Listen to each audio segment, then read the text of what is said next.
부산 지역 노인 인구 4명 중 1명은 홀로 살고 있습니다. 그러다 보니 쓸쓸한 죽음을 맞는 경우도 적지 않습니다.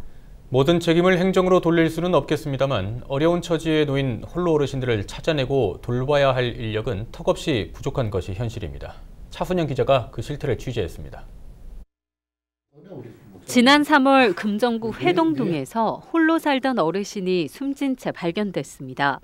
트럭을 몰며 생계를 유지했던 어르신이 동네에 보이지 않자 이웃 주민이 경찰에 신고했고 숨진 지 이틀 만에 발견된 겁니다. 부산 지역 홀로 사는 어르신이 독거사 하는 사례는 어렵지 않게 찾을 수 있습니다. 지난해 부산 지역에서만 91명의 어르신이 홀로 쓸쓸히 죽음을 맞이했습니다.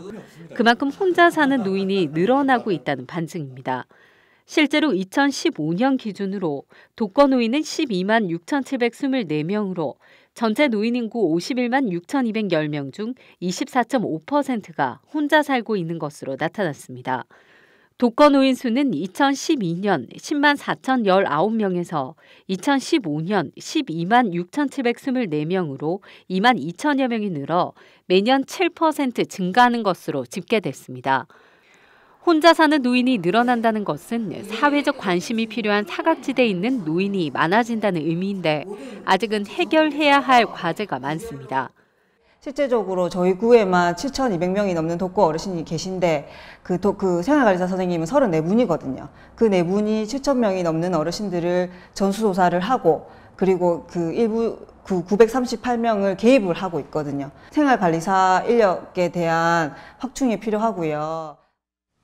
생계 유지나 일상 생활 지원에 집중됐던 독거 노인 지원 프로그램은 우울감 해소 등 정서적 지원으로 바뀌고 있습니다. 이처럼 사각지대 독거 노인을 찾아 지원하려는 노력이 이어지고 있지만 본인이 그 서비스를 거부하는 경우도 많습니다. 사회의 한 구성원으로 끌어들이는 노력이 필요한 셈인데 부산시의회와 금정구의회 등에서 노인에 대한 생활관리사 파견과 고독사 예방을 위한 지원 계획이 포함된 조례안을 마련했습니다. 금정구라는 공동체가 존립하고 존재해야 되는 이유가 어르신의 생애, 사람의 생애를 볼 때 인간의 존엄한 죽음까지 다 이어지고 다 케어해 드려야 된다는 것이죠. 그 안에 우리 이 공동체 내에 유관기관들이 많잖아요. 경찰서도 있고 구청이 있고 또 의회도 있고 소방서 또 민간복지기관도 있는데 이 기관들이 서로 이런 고독사 사례들 잘 소통하고 서로 정보를 공유해서 이런 사례들이 재발하지 않도록 하는 협력체계 구축도 강제조항으로 제가 삽입을 했습니다. 앞으로 4-5년 이내 부산 지역 노인 인구 비중은 20%를 넘어 초고령 사회에 진입할 예정입니다. 홀로 사는 노인의 증가 추세는 피할 수 없는 상황입니다.